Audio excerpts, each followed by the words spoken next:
आप सभी को नमस्कार। जहां हिंदुस्तान टाइम्स समिट में देश विदेश से अनेक गणमान्य अतिथि उपस्थित हैं, मैं आयोजकों और जितने साथियों ने अपने विचार रखे, आप सभी का अभिनंदन करता हूं। अभी शोभना जी ने दो बातें बताई जिसको मैंने नोटिस किया। एक तो उन्होंने कहा कि मोदी जी पिछली बार आए थे तो ये सुझाव दिया था, इस देश में मीडिया हाउस को काम बताने की हिम्मत कोई नहीं कर सकता, लेकिन मैंने की थी। और मेरे लिए खुशी की बात है कि शोभना जी और उनकी टीम ने बड़े चाव से इस काम को किया। और देश को जब मैं अभी प्रदर्शनी देख के आया, मैं सबसे आग्रह करूंगा कि इसको जरूर देखिए। इन फोटोग्राफर साथियों ने पल को ऐसे पकड़ा है कि पल को अमर बना दिया है। दूसरी बात उन्होंने कही, और वो भी जरा मैं शब्दों को जैसे मैं समझ रहा हूँ, उन्होंने कहा कि आप आगे भी, एक तो ये कह सकती थी कि आप आगे भी देश की सेवा करते रहिए, लेकिन हिंदुस्तान टाइम्स ये कहे आप आगे भी ऐसे ही सेवा करते रहिए।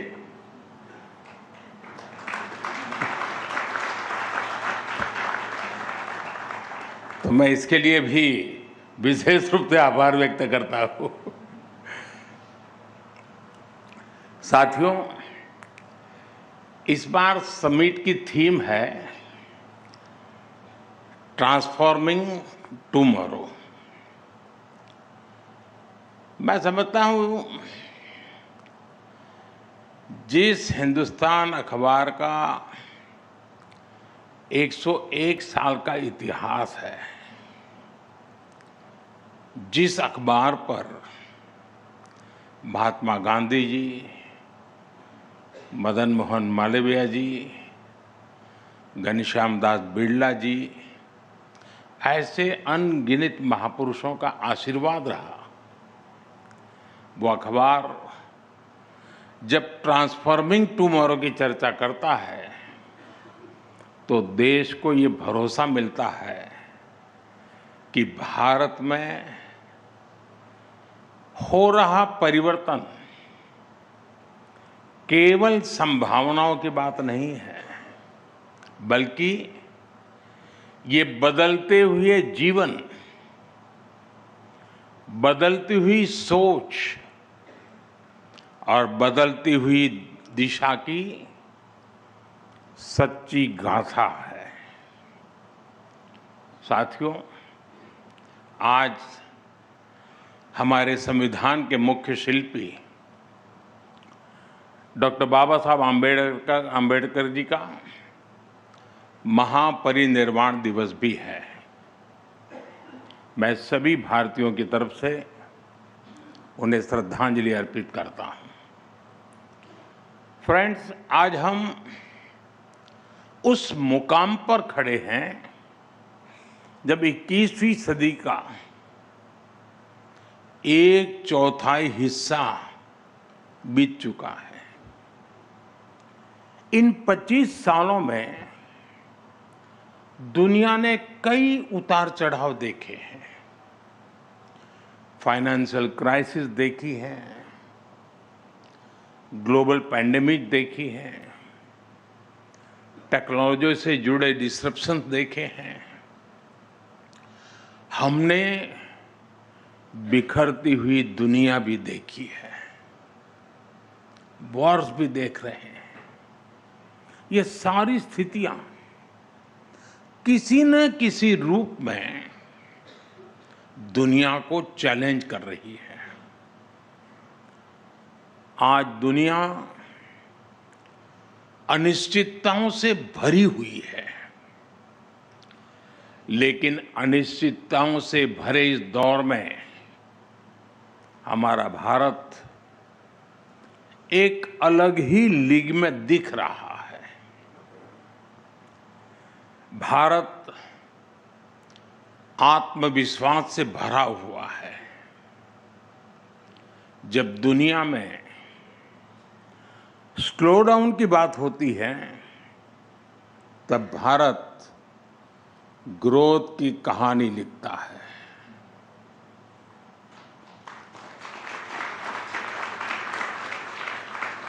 जब दुनिया में ट्रस्ट की क्राइसिस दिखता है, तब भारत ट्रस्ट का पिलर बन रहा है। जब दुनिया फ्रेगमेंटेशन की तरफ जा रही है, तब भारत ब्रिज बिल्डर बन रहा है। साथियों, अभी कुछ दिन पहले भारत में Q2 के जीडीपी फिगर्स आए हैं। 8% से ज्यादा की ग्रोथ रेट हमारी प्रगति की नई गति का प्रतिबिंब है। साथियों, ये सिर्फ नंबर नहीं है, ये स्ट्रॉन्ग मैक्रो इकोनॉमिक सिग्नल है। ये संदेश है कि भारत आज ग्लोबल इकोनॉमी का ग्रोथ ड्राइवर बन रहा है। और हमारे ये आंकड़े तब है जब ग्लोबल ग्रोथ 3% के आसपास है। G7 की इकोनॉमीज औसतन 1.5% के आसपास है, 1.5%। इन परिस्थितियों में भारत हाई ग्रोथ और लो इन्फ्लेशन का मॉडल बना हुआ है। एक समय था जब हमारे देश में खास करके इकोनॉमिस्ट हाई इन्फ्लेशन को लेकर चिंता जताते थे। आज वही इन्फ्लेशन लो होने की बात करते हैं। साथियों, भारत की ये उपलब्धियां सामान्य बात नहीं है। ये सिर्फ आंकड़ों की बात नहीं है, ये एक फंडामेंटल चेंज है जो बीते दशक में भारत लेकर आया है। ये फंडामेंटल चेंज रिजिलियंस का है। ये चेंज समस्याओं के समाधान की प्रवृत्ति का है। ये चेंज आशंकाओं के बादलों को हटाकर आकांक्षाओं के विस्तार का है। और इसी वजह से आज का भारत खुद भी ट्रांसफॉर्म हो रहा है और आने वाले कल को भी ट्रांसफॉर्म कर रहा है। साथियों, आज जब हम यह ट्रांसफॉर्मिंग टुमारो की चर्चा कर रहे हैं, हमें ये भी समझना होगा कि ट्रांसफॉर्मेशन का जो विश्वास पैदा हुआ है, उसका आधार वर्तमान में हो रहे कार्यों की, आज हो रहे कार्यों की एक मजबूत नींव है। आज के रिफॉर्म और आज की परफॉर्मेंस हमारे कल के ट्रांसफॉर्मेशन का रास्ता बना रहे हैं। मैं आपको एक उदाहरण दूंगा कि हम किस सोच के साथ काम कर रहे हैं। साथियों, आप भी जानते हैं कि भारत के सामर्थ्य का एक बड़ा हिस्सा एक लंबे समय तक अनटैप रहा है। जब देश के इस अनटैप्ड पोटेंशियल को ज्यादा से ज्यादा अवसर मिलेंगे, जब वह पूरी ऊर्जा के साथ बिना किसी रुकावट के देश के विकास में भागीदार बनेंगे, तो देश का कायाकल्प होना तय है। आप सोचिए, हमारा पूर्वी भारत,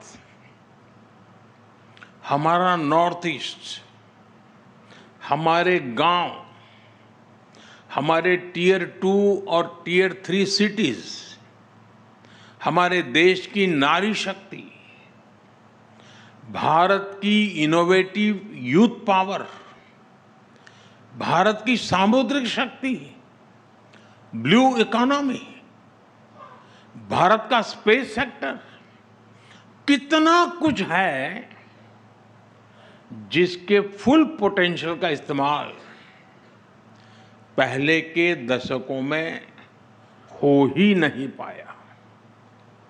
अब आज भारत इन अनटैप्ड पोटेंशियल को टैप करने के विजन के साथ आगे बढ़ रहा है।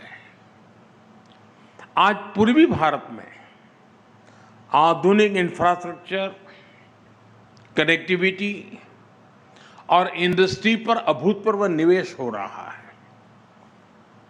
आज हमारे गांव, हमारे छोटे शहर भी आधुनिक सुविधाओं से लैस हो रहे हैं।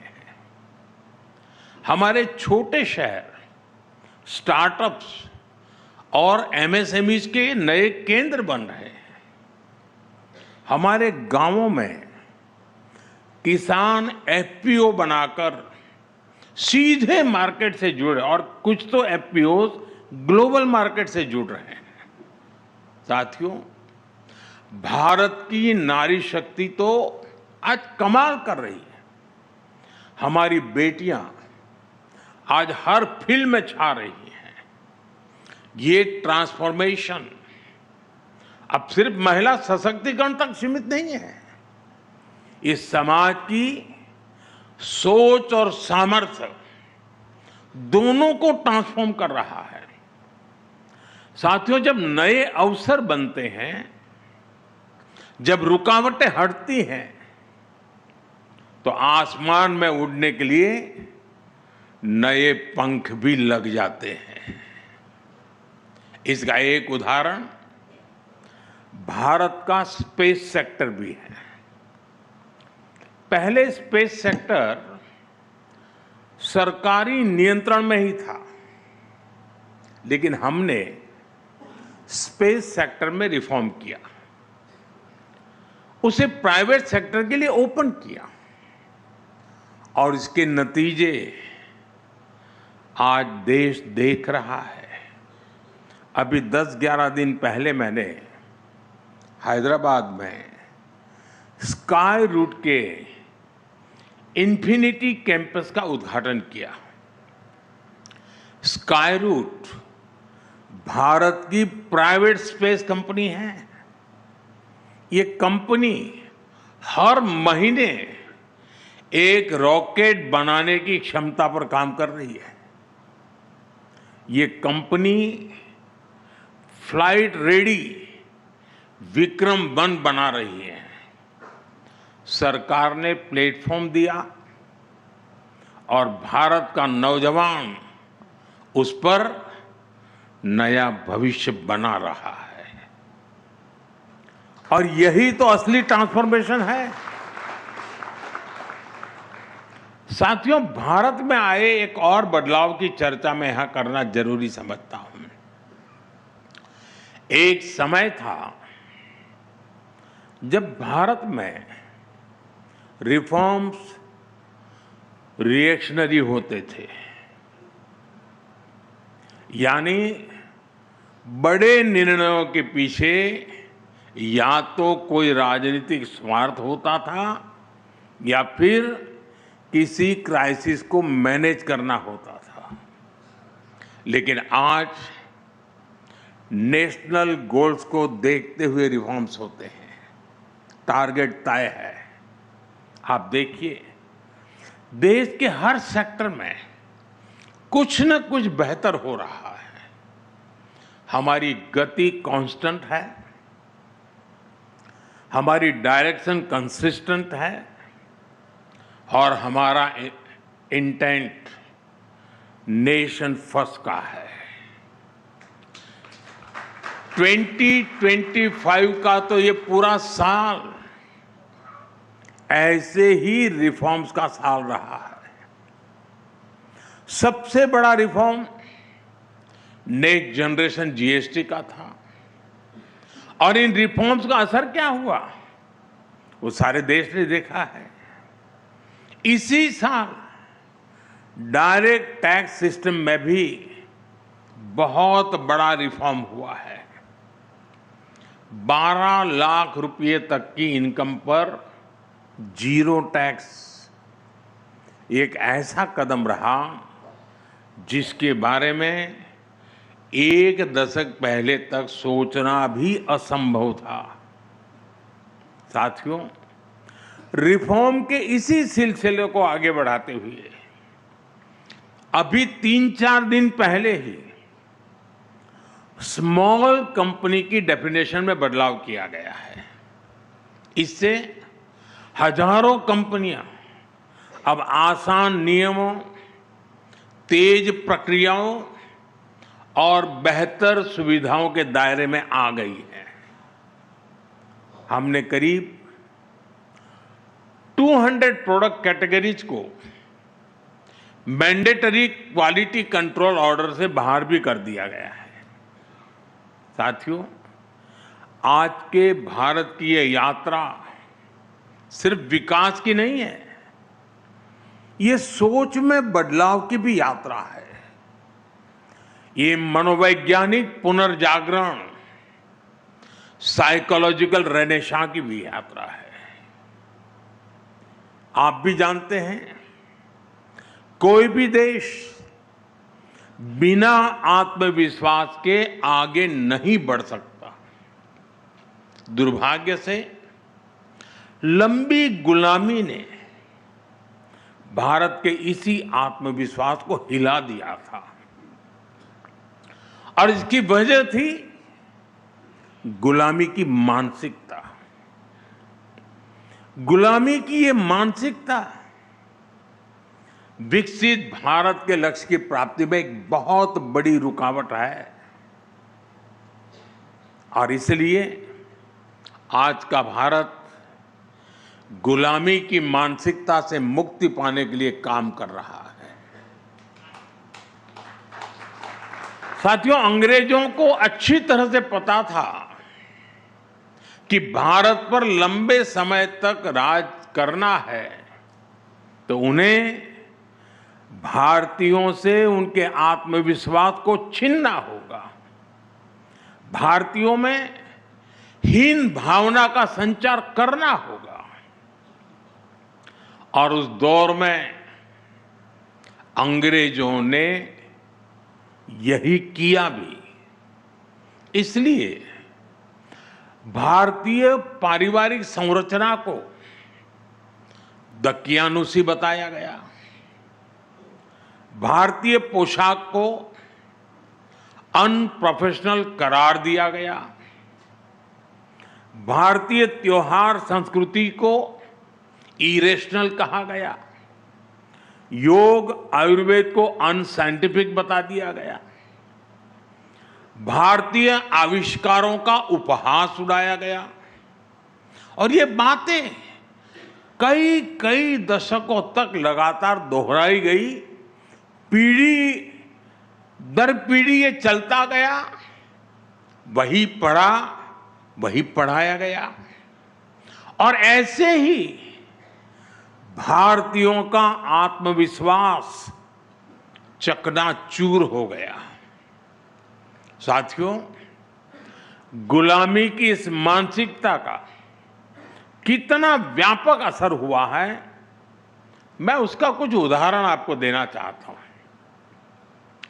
आज भारत दुनिया की सबसे तेजी से ग्रो करने वाली मेजर इकोनॉमी है। कोई भारत को ग्लोबल ग्रोथ इंजन बताता है, कोई ग्लोबल पावर हाउस कहता है। एक से बढ़कर एक बातें आज हो रही हैं। लेकिन साथियों, आज भारत की जो तेज ग्रोथ हो रही है, क्या कहीं पर आपने पढ़ा, क्या कहीं पर आपने सुना, इसको कोई हिंदू रेट ऑफ ग्रोथ कहता है क्या? दुनिया की तेज इकोनॉमी, तेज ग्रोथ कोई कहता है क्या? हिंदू रेट ऑफ ग्रोथ कब कहा गया? जब भारत 2-3% की ग्रोथ के लिए तरस गया था। आपको क्या लगता है, किसी देश की इकोनॉमिक ग्रोथ को उसमें रहने वाले लोगों की आस्था से जोड़ना, उनकी पहचान से जोड़ना, क्या ये अनायास ही हुआ होगा क्या? जी नहीं, ये गुलामी की मानसिकता का प्रतिबिंब था। एक पूरे समाज, एक पूरी परंपरा को अनप्रोडक्टिविटी का, गरीबी का पर्याय बना दिया गया। यानी ये सिद्ध करने का प्रयास किया गया कि भारत की धीमी विकास दर का कारण हमारी हिंदू सभ्यता और हिंदू संस्कृति है। और हद देखिए, आज जो तथाकथित बुद्धिजीवी हर चीज में, हर बात में सांप्रदायिकता खोजते रहते हैं, उनको हिंदू रेट ऑफ ग्रोथ में सांप्रदायिकता नजर नहीं आई। ये टर्म उनके दौर में किताबों का, रिसर्च पेपर्स का हिस्सा बना दिया गया। साथियों, गुलामी की मानसिकता ने भारत में मैन्युफैक्चरिंग इकोसिस्टम को कैसे तबाह कर दिया और हम इसको कैसे रिवाइव कर रहे हैं,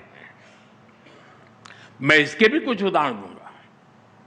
भारत गुलामी के कालखंड में भी अस्त्र शस्त्र का एक बड़ा निर्माता था। हमारे यहां ऑर्डिनेंस फैक्ट्रीज का एक सशक्त नेटवर्क था। भारत से हथियार निर्यात होते थे। विश्व युद्धों में भी भारत में बने हथियारों का बोलबाला था। लेकिन आजादी के बाद हमारा डिफेंस मैन्युफैक्चरिंग इकोसिस्टम तबाह कर दिया गया। गुलामी की मानसिकता ऐसी हावी हुई कि सरकार में बैठे लोग भारत में बने हथियारों को कमजोर आंकने लगे और इस मानसिकता ने भारत को दुनिया के सबसे बड़े डिफेंस इंपोर्टर के रूप में से एक बना दिया। साथियों, गुलामी की मानसिकता ने शिप बिल्डिंग इंडस्ट्री के साथ भी यही किया। भारत सदियों तक शिप बिल्डिंग का एक बड़ा सेंटर था। यहां तक कि 5-6 दशक पहले तक, यानी 50-60 पहले, भारत का 40% ट्रेड भारतीय जहाजों पर होता था। लेकिन गुलामी की मानसिकता ने विदेशी जहाजों को प्राथमिकता देनी शुरू की। नतीजा सबके सामने है। जो देश कभी समुद्री ताकत था, वो अपने 95% व्यापार के लिए विदेशी जहाजों पर निर्भर हो गया है। और इस वजह से आज भारत हर साल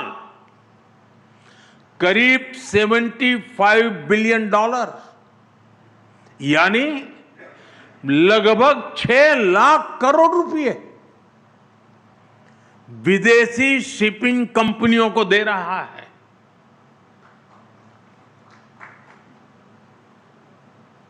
साथियों, शिप बिल्डिंग हो, डिफेंस मैन्युफैक्चरिंग हो, आज हर सेक्टर में गुलामी की मानसिकता को पीछे छोड़कर नए गौरव को हासिल करने का प्रयास किया जा रहा है। साथियों, गुलामी की मानसिकता ने एक बहुत बड़ा नुकसान भारत में गवर्नेंस के अप्रोच को भी किया। लंबे समय तक सरकारी सिस्टम का अपने नागरिकों पर अविश्वास रहा। आपको याद होगा, पहले अपने ही डॉक्यूमेंट्स को किसी सरकारी अधिकारी से अटैच कराना पड़ता था। जब तक वो थप्पा नहीं मारता है, सब झूठ माना जाता था। आपका परिश्रम किया हुआ सर्टिफिकेट, हमने ये अविश्वास का भाव तोड़ा और सेल्फ अटेस्टेंट को ही पर्याप्त माना। मेरे देश का नागरिक कहता है, ये मैं कह रहा हूं, मैं उस पर भरोसा करता हूं। साथियों, हमारे देश में ऐसे ऐसे प्रावधान चल रहे थे जहां जरा जरा भी गलतियों को भी गंभीर अपराध माना जाता था। हम जन विश्वास कानून लेकर आए और ऐसे सैकड़ों प्रावधानों को डिक्रिमिनलाइज किया है। साथियों, पहले बैंक से 1000 रुपये का भी लोन लेना होता था तो बैंक गारंटी मांगता था, क्योंकि अविश्वास बहुत अधिक था। हमने मुद्रा योजना से अविश्वास के इस कुचक्र को तोड़ा। इसके तहत अभी तक 37 लाख करोड़, 37 लाख करोड़ रुपए की गारंटी फ्री लोन हम दे चुके हैं देशवासियों को।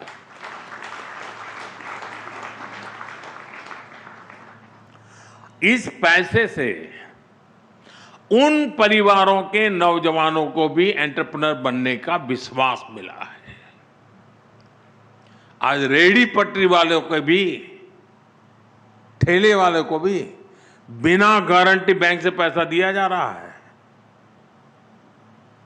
साथियों, हमारे देश में हमेशा से ये माना गया कि सरकार को अगर कुछ दे दिया तो फिर वहां तो वन वे ट्रैफिक है। एक बार दिया तो दिया, फिर वापस नहीं आता है, जा गया। यही सबका अनुभव है। लेकिन जब सरकार और जनता के बीच विश्वास मजबूत होता है तो काम कैसे होता है? अगर कल अच्छी करनी है ना तो मन आज अच्छा करना पड़ता है।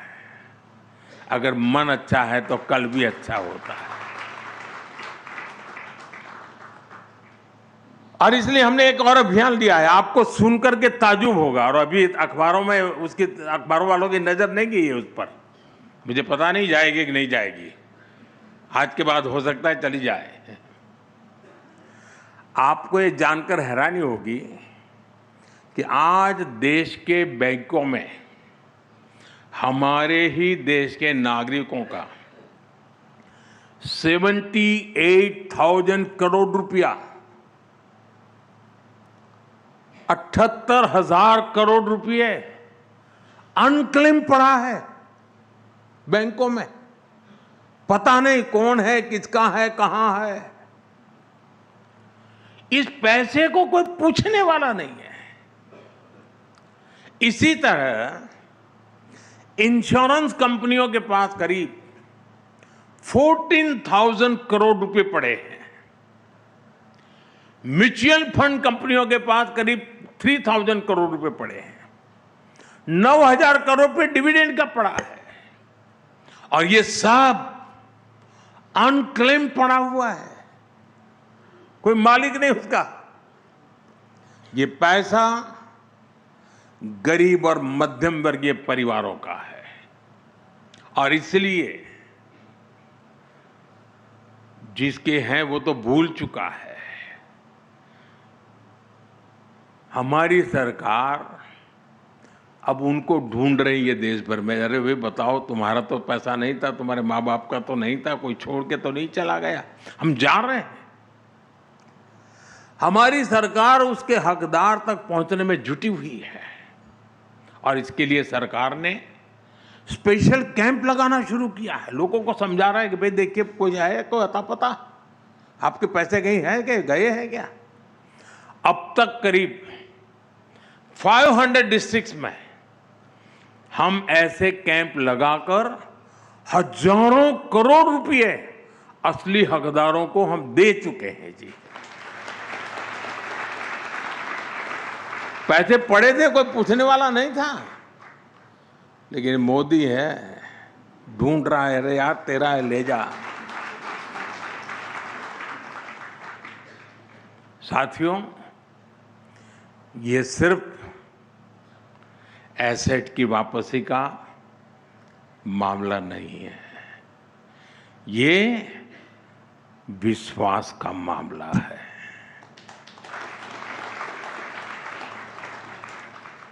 ये जनता के विश्वास को निरंतर हासिल करने की प्रतिबद्धता है और जनता का विश्वास यही हमारी सबसे बड़ी पूंजी है। अगर गुलामी की मानसिकता होती तो सरकारी मानस ही हावी होता और ऐसे अभियान कभी नहीं चलते। साथियों, हमें अपने देश को पूरी तरह से हर क्षेत्र में गुलामी की मानसिकता से पूर्ण रूप से मुक्त करना है। अभी कुछ दिन पहले मैंने देश से एक अपील की है। मैं आने वाले 10 साल का एक टाइम फ्रेम लेकर देशवासियों को मेरे साथ मेरी बातों को ये कुछ करने के लिए प्यार से आग्रह कर रहा हूं, हाथ जोड़ के विनती कर रहा हूं। 140 करोड़ देशवासियों की मदद के बिना मैं कर नहीं पाऊंगा और इसलिए मैं देशवासियों के बार बार हाथ जोड़ के कह रहा हूं। और 10 साल के इस टाइम फ्रेम में मैं क्या मांग रहा हूं? मैकाले की जिस नीति ने भारत में मानसिक गुलामी के बीज बोए थे, उसको 2035 में 200 साल पूरे हो रहे हैं, 200 ईयर हो रहे हैं, यानी 10 साल बाकी है। और इसलिए इन्हीं 10 वर्षों में हम सभी को मिल करके अपने देश को गुलामी की मानसिकता से मुक्त करके रहना चाहिए।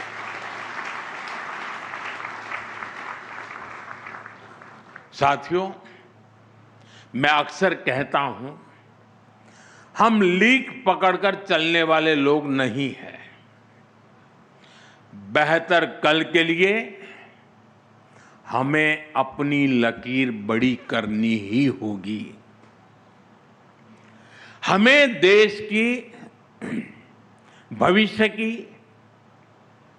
आवश्यकताओं को समझते हुए वर्तमान में उसके हल तलाशने होंगे। आजकल आप देखते हैं कि मैं मेक इन इंडिया और आत्मनिर्भर भारत अभियान पर लगातार चर्चा करता हूं। शोभना जी ने भी अपने भाषण में उसका उल्लेख किया। अगर ऐसे अभियान 4-5 दशक पहले शुरू हो गए होते तो आज भारत की तस्वीर कुछ और होती। लेकिन तब जो सरकारें थी उनकी प्राथमिकताएं कुछ और थी। आपको वो सेमीकंडक्टर वाला किस्सा भी पता ही है। करीब 50-60 साल पहले, 5-6 दशक पहले एक कंपनी भारत में सेमीकंडक्टर प्लांट लगाने के लिए आई थी, लेकिन यहां उसको तवज्जो नहीं दी गई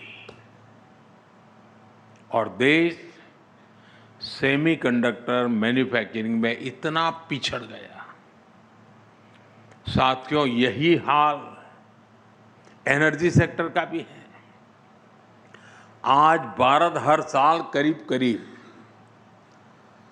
125 लाख करोड़ रुपए का, 125 लाख करोड़ रुपए के पेट्रोल, डीजल, गैस का इंपोर्ट करता है। 125 लाख करोड़ रुपया। हमारे देश में सूर्य भगवान की इतनी बड़ी कृपा है, लेकिन फिर भी 2014 तक भारत में सोलर एनर्जी जनरेशन कैपेसिटी सिर्फ 3 गीगावाट थी, 3 गीगावाट थी। 2014 तक की मैं बात कर रहा हूं, जब तक कि आपने मुझे यहां लाकर के बिठाया नहीं। 3 गीगावाट पिछले 10 वर्षों में अब ये बढ़कर 130 गीगावाट के आसपास पहुंच चुकी है।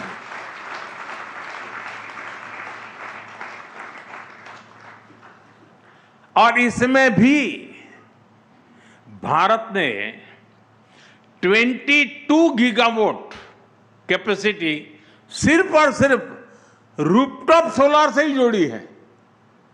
22 गीगावाट एनर्जी रूफटॉप सोलर से। साथियों, पीएम सूर्य घर मुफ्त बिजली योजना ने एनर्जी सिक्योरिटी के इस अभियान में देश के लोगों को सीधी भागीदारी करने का मौका दे दिया है। मैं काशी का सांसद हूं, प्रधानमंत्री के नाते जो काम है, लेकिन सांसद के नाते भी कुछ काम करने होते हैं। मैं जरा काशी के सांसद के नाते आपको बताना चाहता हूं, और आपके हिंदी अखबार की तो ताकत है तो उसको तो जरूर काम आएगा। काशी में 26,000 से ज्यादा घरों में पीएम सूर्यघर मुफ्त बिजली योजना के सोलर प्लांट लगे हैं। इससे हर रोज डेली 3 लाख यूनिट से अधिक बिजली पैदा हो रही है और लोगों के करीब 5 करोड़ रुपए हर महीने बच रहे हैं, यानी साल भर के 60 करोड़ रुपए। साथियों, इतनी सोलर पावर बनने से हर साल करीब 90,000 मैट्रिक टन कार्बन एमिशन कम हो रहा है। इतने कार्बन एमिशन को खपाने के लिए हमें 40 लाख से ज्यादा पेड़ लगाने पड़ते हैं। और मैं फिर कहूंगा, ये जो मैंने आंकड़े दिए ना, ये सिर्फ काशी के हैं, बनारस के हैं। मैं देश की बात नहीं बता रहा आपको। आप कल्पना कर सकते हैं कि पीएम सूर्यघर मुफ्त बिजली योजना, ये देश को कितना बड़ा फायदा हो रहा है। आज की एक योजना भविष्य को ट्रांसफॉर्म करने की कितनी ताकत रखती है, ये उसका एग्जाम्पल है। वैसे साथियों, अभी आपने मोबाइल मैन्युफैक्चरिंग के भी आंकड़े देखे होंगे। 2014 से पहले तक हम अपने जरूरत के 75% मोबाइल फोन इंपोर्ट करते थे, 75%। और अब भारत का मोबाइल फोन से इंपोर्ट लगभग 0 हो गया है।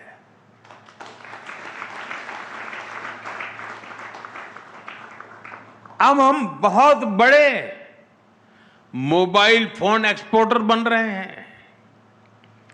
2014 के बाद हमने एक रिफॉर्म किया देश ने परफॉर्म किया और उसके ट्रांसफॉर्मेटिव नतीजे आज दुनिया देख रही है। साथियों, ट्रांसफॉर्मिंग टुमारो की ये यात्रा ऐसी ही अनेक योजनाओं, अनेक नीतियों, अनेक निर्णयों, जन आकांक्षा और जन भागीदारी की यात्रा है। ये निरंतरता की यात्रा है। ये सिर्फ एक समिट की चर्चा तक सीमित नहीं है। भारत के लिए तो ये राष्ट्रीय संकल्प है।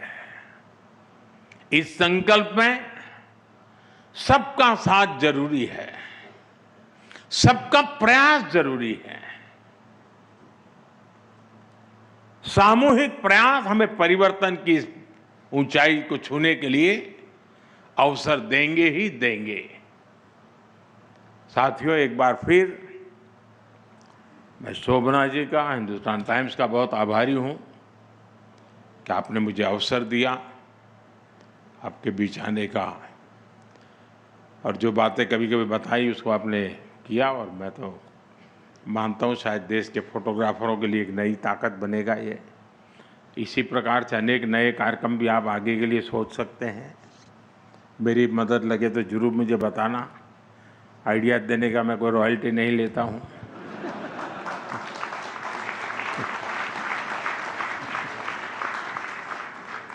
मुफ्त का कारोबार है और मारवाड़ी परिवार है तो मौका छोड़ेगा ही नहीं। बहुत बहुत धन्यवाद आप सबका। नमस्कार।